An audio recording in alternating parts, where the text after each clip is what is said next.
Hello friends, welcome to mister Friday theatre. Nagarjuna గారు నటించిన నా సామి రంగ సంక్రాంతికి ఏదైతే కావాలో ఆ సినిమా అయితే రావడం జరిగింది, నా సామి రంగ.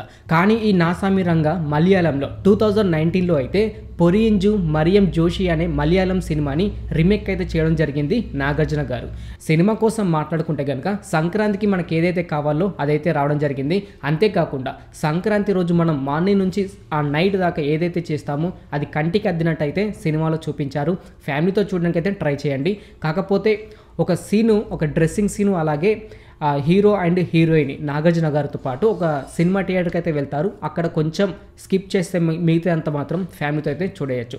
ఈ ముగ్గురు హీరోస్ కోసం మాట్లాడుకుంటే నాగార్జున గారిని అయితే ఒక విలేజ్ గెటప్లో అయితే చాలా బాగా చూపించారు. అంతేకాకుండా రాజ్ తరుణ్ గారిని అయితే సైడ్ రోల్ కాబట్టి అంతగైతే వాడుకోలేదు. కాకపోతే అల్లరి నరేష్ గారు అయితే నాగార్జున గారి తమ్ముడు మెయిన్ రోల్ అయితే వాడుకున్నారు. అంతేకాకుండా లాస్ట్లో మాత్రం ఒక క్లైమాక్స్లో మాత్రం అంటే మనందరికీ తెలుసు నెక్స్ట్ టైం జరుగుతుందని. మనందరికీ తెలిసినట్టే అంటే ఇలాంటి స్టోరీస్ మనం చాలానే చూస్తుంటాం. ఇలాంటి స్టోరీస్లో అన్న తమ్ముళ్ళు ఇద్దరు లేదా ముగ్గురు ఉంటే ఒకరైతే విలన్స్కి అయితే బలి అవుతారు. అలాగే అల్లరి నరేష్ గారు కూడా చనిపోతారు. కాకపోతే ఆ చనిపోయే సమయంలో మాత్రం ప్రతి ఒక్కరు మాత్రం ఆ టైంలో ఫీల్ అవుతారు. అలాంటి సెంటిమెంట్స్, అలాగే ఆ చనిపోయేటప్పుడు చెప్పే మాటలు కూడా అలాగే హార్ట్కు టచ్ అయినట్టు అనిపిస్తాయి. అల్లరి నరేష్ గారు మాత్రం క్యారెక్టర్ ఇరుగా తీసిరని చెప్పుకోవచ్చు. హీరోయిన్ కోసం మాట్లాడుకుంటే ఆషికా రంగనాథ్ గారు, ఎస్, తను మాత్రం ఒక 40 years లుక్లా ఎలాగైతే కావాలనుకున్నామో అలాగే కనిపించారు. అంతేకాకుండా ఆ గెటప్ కూడా తను సెట్ అయిపోయారు. ఇటు నాగార్జున గారికి చిన్న పిల్లలా ఉంటుందని చాలామంది అనుకుని ఉంటారు. కాకపోతే ఆ గెటప్కి నాగార్జున గారి సైడ్కి చూడడానికి మాత్రం చాలా బాగా సెట్ అయిపోయిందని చెప్పుకోవచ్చు. బ్యాక్గ్రౌండ్ మ్యూజిక్ కోసం మాట్లాడుకుంటే ఎంఎం కీరవాణి గారు అయితే బ్యాక్గ్రౌండ్ మ్యూజిక్ అయితే ఇచ్చారు.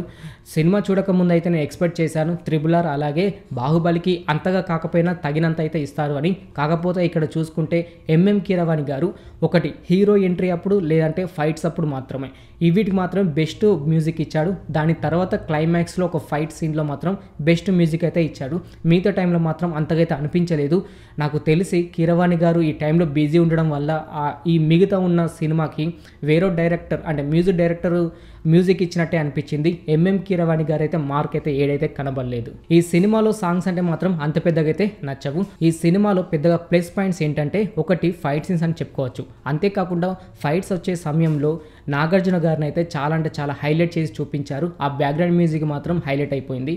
ఇంకా మిగతాది స్టోరీ మైనస్ కోసం మాట్లాడుకుంటే స్టోరీ మాత్రం మనకు రెగ్యులర్గా చూస్తున్నట్టు అనిపిస్తుంది. అంతేకాకుండా ఇద్దరు లేదా ముగ్గురు అన్నదమ్ములు ఉంటే మన స్టోరీ ఎక్స్పెక్ట్ చేయొచ్చు. విలన్ తోటి గొడవ పడితే నెక్స్ట్ అంటే విలన్స్ ఎవరో ఒకరైతే చంపేస్తారు అనుకున్నట్టుగానే అల్లరి నరేష్ గారిని అయితే లాస్ట్కి అయితే చంపేస్తారు. అంతేకాకుండా హీరోకి అలాగే హీరోయిన్కి కొన్ని సిచ్యువేషన్లు అయితే పెళ్లి చేసుకోవడం అయితే ఆగిపోతారు. మొత్తానికైతే మూవీ కోసం ఒక ముక్కలో చెప్పాలి అంటే ఒక్కసారి అయితే చూడొచ్చు. కాకపోతే ఈ సంక్రాంతికి కావాల్సిన కంటెంట్ అయితే నాగార్జున గారు నటించిన నా సామి రంగ సినిమాలో మాత్రం ఉంది. ఓకే ఫ్రెండ్స్, చూశారు కదా నా సామి రంగ మూవీ రివ్యూ.